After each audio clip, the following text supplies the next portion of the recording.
So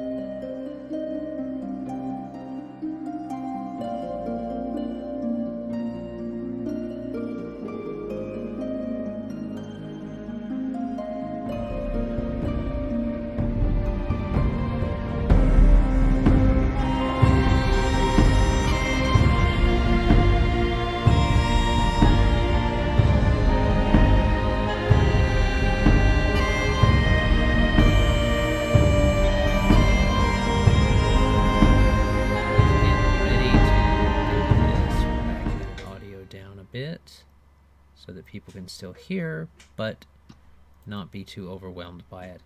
Welcome back, everyone, to the Inn of Planar. This session is going to be session 1, the first real episode of our game. We're going to probably make these about hour-long episodes or something like that. Maybe a little less. It's probably going to be by-mission episodes, so that once he accomplishes something, we'll cut it there for story reasons. But aside from that, we're going to be going into the first session, which is titled A Pup Becomes a Fox. And that's what we're going to be going. I'm not a puppy. Thank you You're very a pup. much. You're still a young Kitsune in this, but you're becoming a full fox type thing. Stop it. And growing and getting older. So, that's what we've got going on there. Let me... Let's go ahead and get all of the stuffs going on. We got you seeing the map. Oh, I'm not finished with my announcements. Subscriber appreciation one-shot will be happening probably this weekend. So you missed, if you haven't done it yet and subscribed and put in for it, you're going to have to wait until the 200 giveaway. So the date that we're recording this, sometime this Saturday is probably when the game's going to happen for the 100 giveaway. So you can we'll look forward to getting that up for you guys. But aside from that, we're going to be doing one at 200, which Colin has volunteered to run, and it should be a lot of fun. It'd definitely be a fun one to get in on. Hopefully won't be too serious, but not too lighthearted to, you know, get that misadventure, as the title might suggest for this game, going. This month's giveaway for the Inn of Planar Crossroads is going to be a book, a splat book of your choice that you can have and get to use for your games. So hopefully that'll be something that you are interested in. If you do want that, you need to be a patron of the $10 tier, which is our giant tier. So you have to be a giant in the Inn of Planar Crossroads to get that. You can see that over on the Patreon page and all the different rewards for the tier levels. Why do you have to be a giant? You know what I mean. You have to. It's a certain tier of giveaway.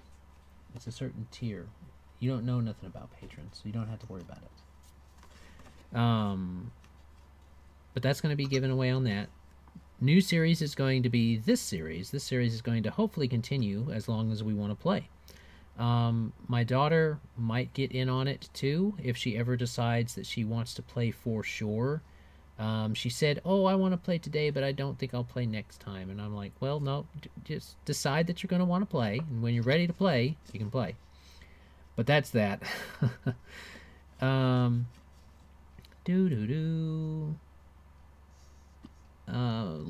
Last announcement, we have ourselves going to the St. Louis Comic-Con. You will see me, most of the a lot of the other members from the Inn of Planar Crossroads, including Colin, Kane, and Gideon.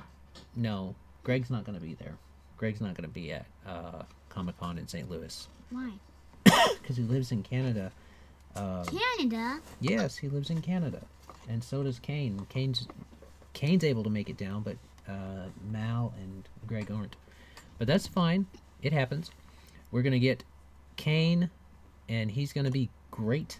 So we're going to have 3 of the 6 members of the Inn of Planar Crossroads. Well, technically we'll have 4 of our guild masters because Tommy is technically a guild master since he's playing in the game. So there's that.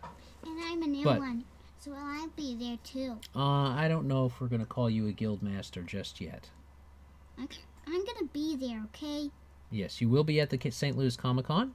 So myself and my children will be there. So Illy will be there also.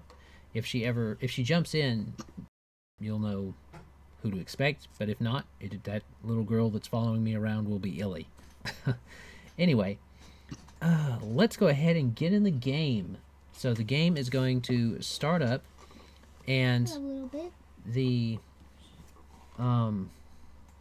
it's going to be starting, we're going to say probably Valley Lake. So if you look, if you're watching, it's on the west side of the map. You see this little patch right They here? can't see you pointing. Well, you can for them. You No, see, it doesn't pick up. You see Here. this little part right here? That's where my house is. All right. So Valley Lake is going to be on the west, northwest side of the map. Valley Lake is so this is what it kind of looks like, Addie. Valley Lake itself is a very large lake in a valley, of course, that is created by a fork in the mountain range. And the Valley Lake is a very verdant area. It's very green. It's very lovely. And flowers and butterflies. If you get a chance to look at the what was it? Picture that we have in our thumbnail, that's very much what it looks like. There are ever-burning torches that light the way into the town of Valley Lake. And Valley Lake has several things going on for it. It has those it's from those mountain areas. It actually is watched over by Count Telmorin Alpha Lailu and Josa'ala Alpha Lailu, who is the Countess. They both have Lilu. The mountain wood is what it's called that surrounds their area. And the mountain wood is where most of the bestial races are from. So things like Kitsune, catfolk, there might be a minotaur in there or two.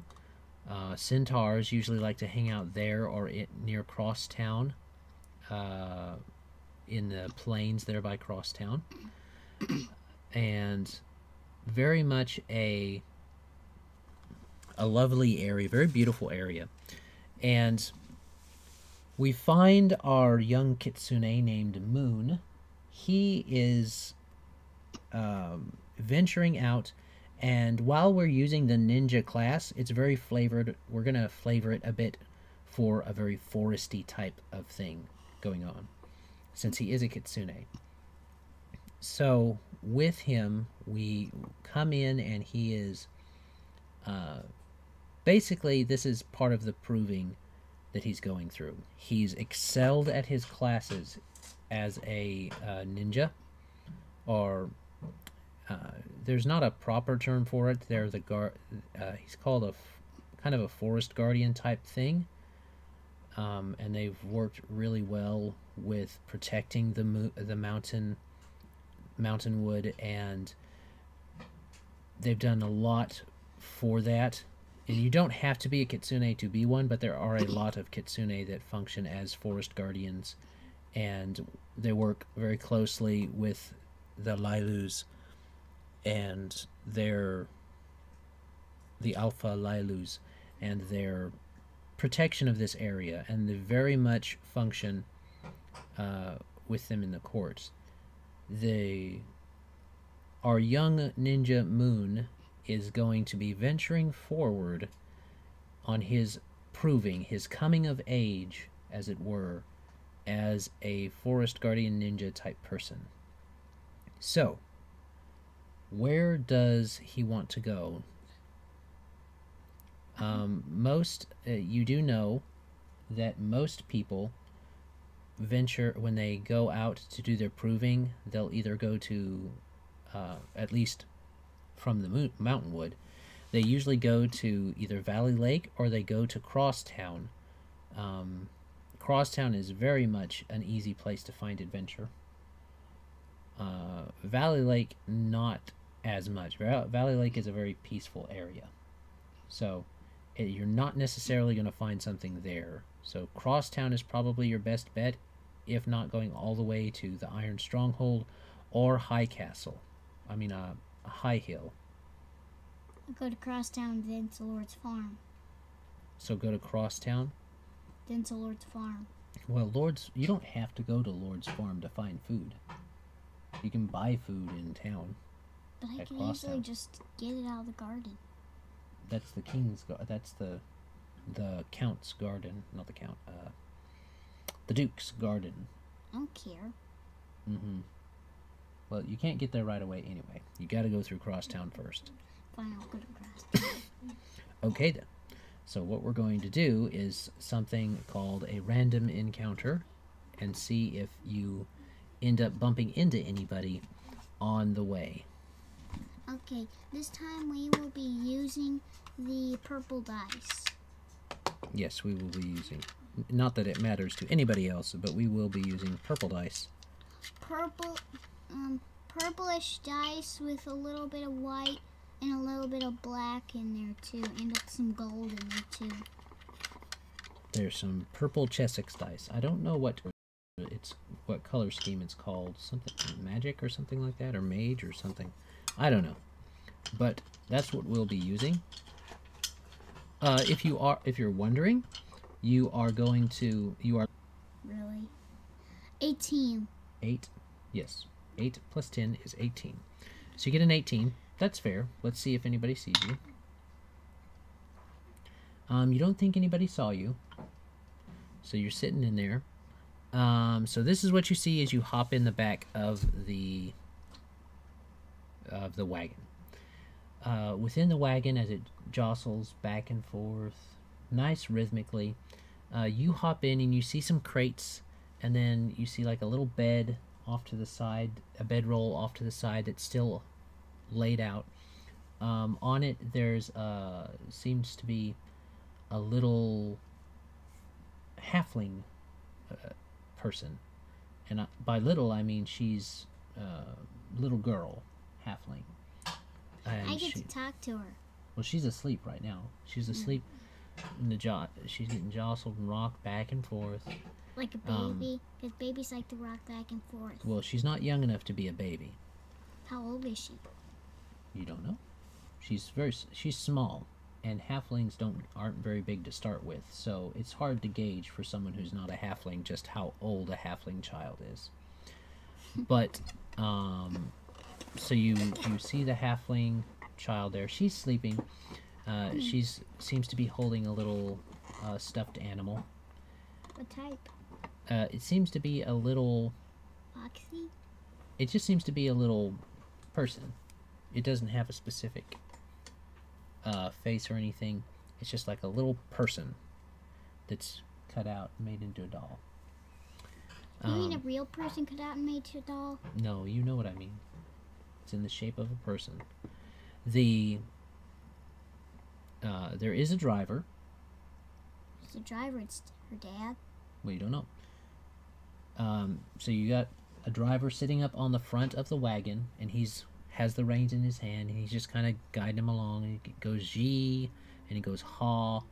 Yeehaw! Well, that's where yeehaw came from. You go yee, and you go haw to tell the horse which way to go.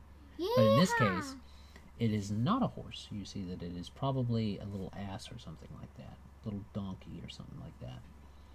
Yay, So, I get to ride a donkey. well, you're not riding anything right now. You're riding in a wagon. Technically, You're not sure what's inside the wagon itself, as far as the crates and stuff. The wagon cover is a nice burgundy color, so it's definitely someone who's has some money to be able to buy a color for the cover of their wagon, instead of just having a stark white one or a stark green one. Or a brown one. Green or brown or tan or something like that. It's definitely someone who has a little money.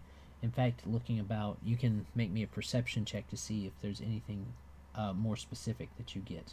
So go ahead and roll I just want to talk to the person. So you don't want to roll a perception check first? I want to talk to the person. Okay. What do you say? He's just driving right now. Hello. He goes, so he's he's going along, and he just hears this hello from behind him. He's like, whoa, whoa, whoa.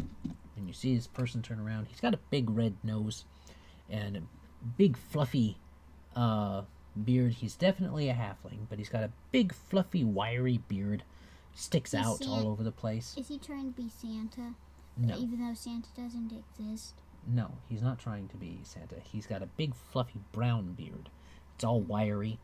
And he's got a bulby type of nose, a big red bulby type of nose. He's got a long pipe in his mouth with a little bit of smoke coming out of it. And I can picture that. He's got, kind of looks at you, big bushy eyebrows too. So he's got lots of fluff on him. He's got a little green cap, kind of like Link's cap. He's got a little one, green one he has on. And he's definitely got traveler's clothes on. So, he's oh, what are you doing here, Fox Boy? I'm not Fox Boy, I'm a human. You're a human, are you? Just kidding. You don't look human to me. Go away. Well, you're in my wagon. I'm not going to go away. You go away. You go away. No. He starts to pull the wagon over, and he's like, no, you get out of my wagon.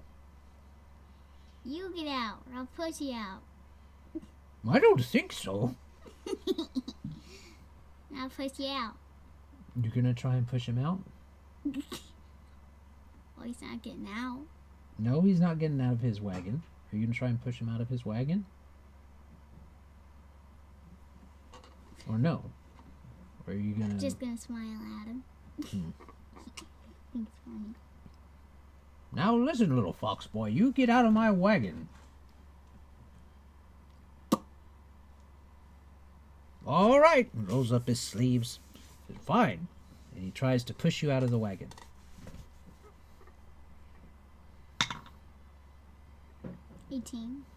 No. That's a 16 plus whatever he has, which you don't know what is. And you see him, and he kind of picks you up by the scruff of your neck, and he goes, tosses you out of the wagon. Did I break the wheel? You want to try and break a wagon wheel? They're like this thick, and they're made of wood. I know. Don't I have something to break it with? No, you haven't got anywhere to get started yet. Now just start kicking on it.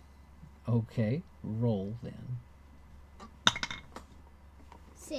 9. You hurt your toe kicking the wagon. I didn't say kick. You did just say I kick. said hit. You hurt whatever you hit the wagon with.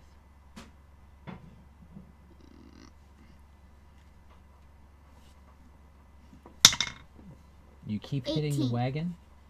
18. You definitely hit the wagon. 18. You definitely hit the wagon. You can roll a d4 of damage if you want, but it's got something called hardness that you have to overcome with that damage. That's the damage. What was it?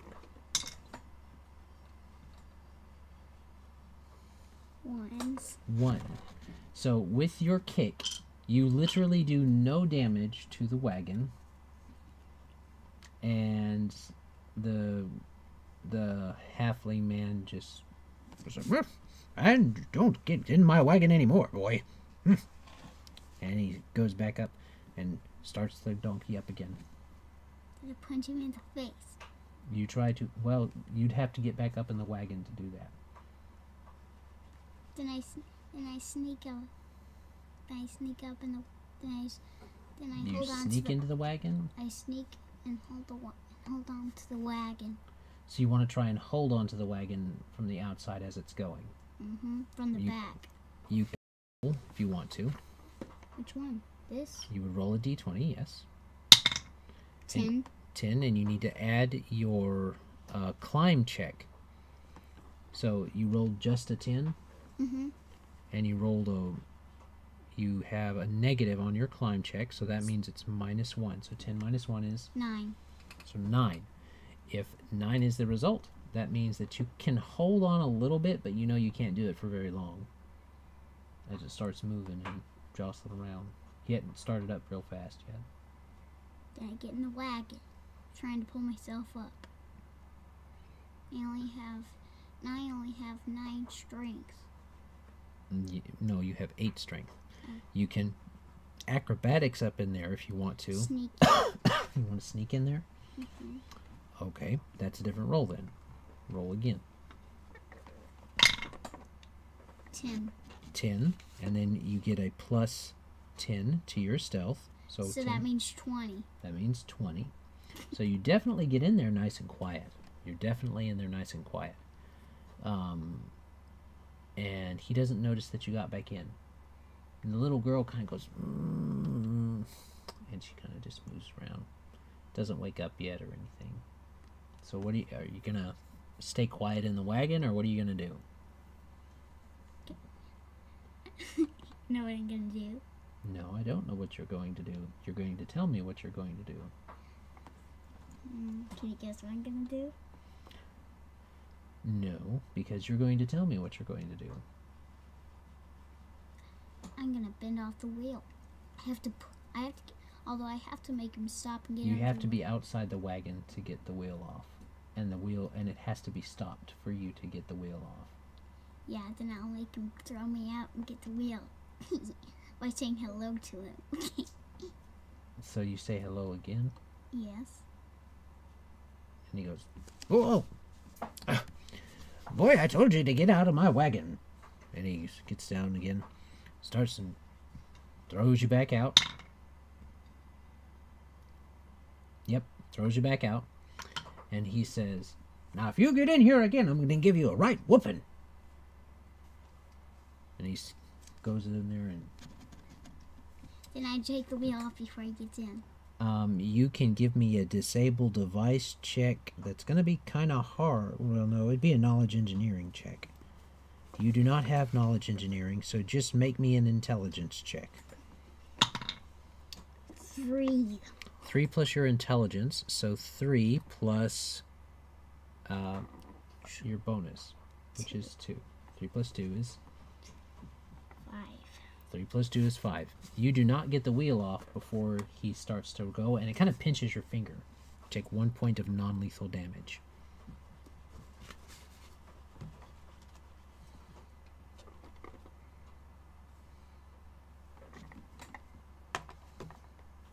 So, what do you want to do now? You want to keep pestering this person, or you want to walk on around, or keep going towards the crosstown by yourself?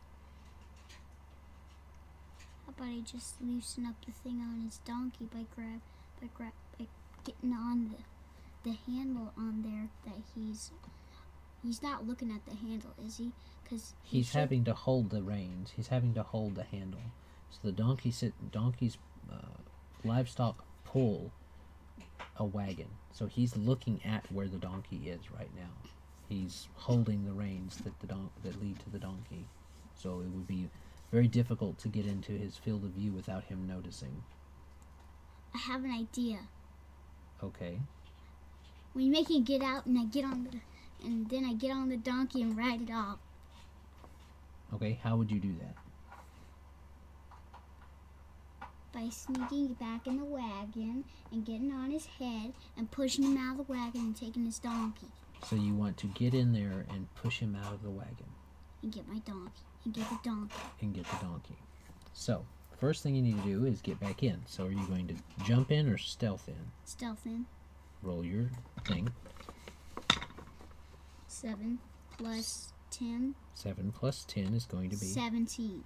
17. So 17 gets you in there, and he doesn't seem to notice you. So now you want to try and push him out? Mm-hmm. Okay. 2. 2. Yes. 2 plus your CMB, which is 0. So, yes. You do not push him out. In fact, you just go, and he looks back, and he says, "All right, boy, I warned you." And he stops the wagon, and he gives you a right smack across the head.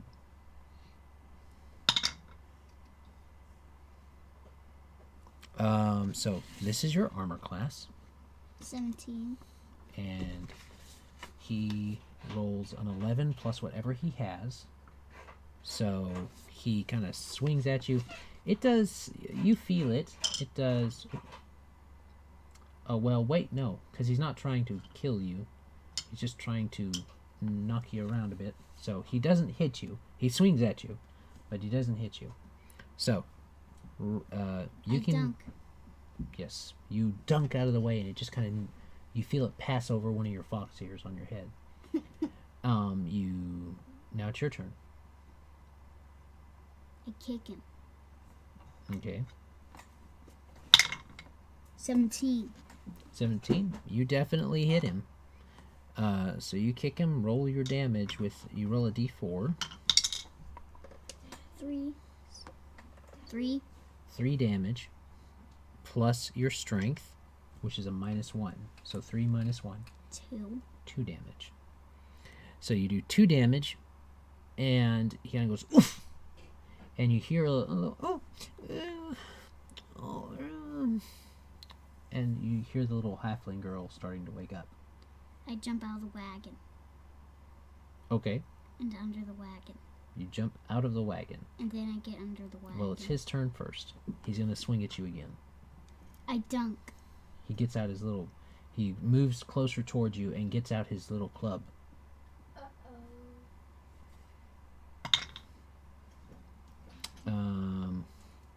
He swings at you again with his little billy club thing, and it doesn't seem to hit you. You move just out of the way, but he came pretty close.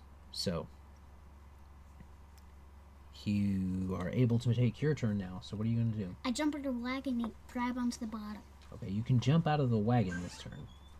I jump out. So you can jump out of the wagon then. Mm-hmm. You're going to need to make an acrobatics check if you don't want to kind of nick yourself on the way out. 10. 10 plus your acrobatics. Which is 10, so that means 20.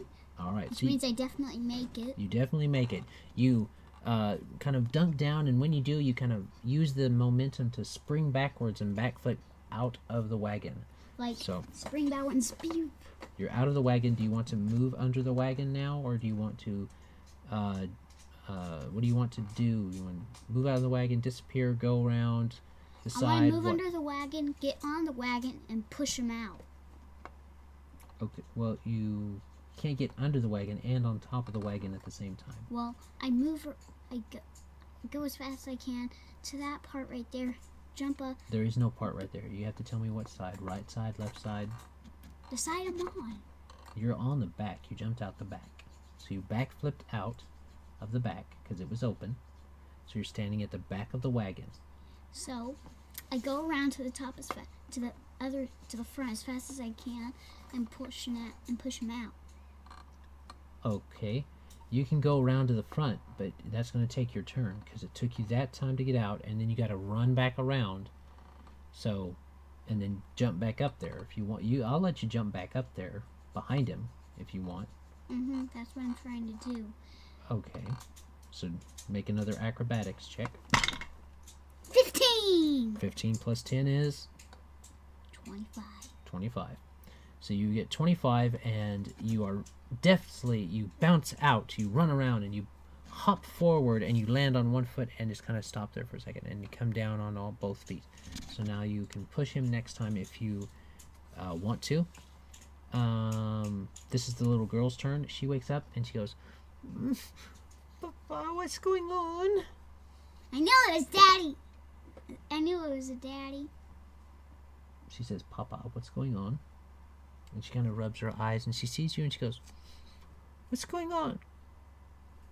I don't know, dear. It just seems to be a little bandit. Little fox boy.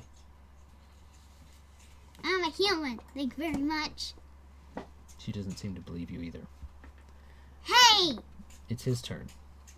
So he's going to try to hit you with his billy club again. I try to dunk as fast as I can. He doesn't hit you again.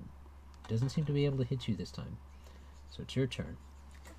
I kick him out. And I got a... A what? It's not a 1.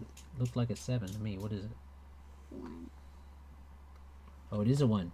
I may So, have rolled it a little. When we do misses like this, we confirm. Usually here, usually you don't confirm critical misses. Usually, if you roll a 1, you hit a 1, but you didn't. But we do confirm critical misses here because we use something called a good hits, bad misses chart. So, roll this again, and if you miss him, 11. 11 plus your -1, 10. 10. He has an armor class higher than 10, which means that you do miss. So we go to our chart. This first combat does not seem to be going your way, little dude. I'm not little dude. Yeah, you kind of are, little dude. I'm bigger than him, thank you very much. Since he is... I'm talking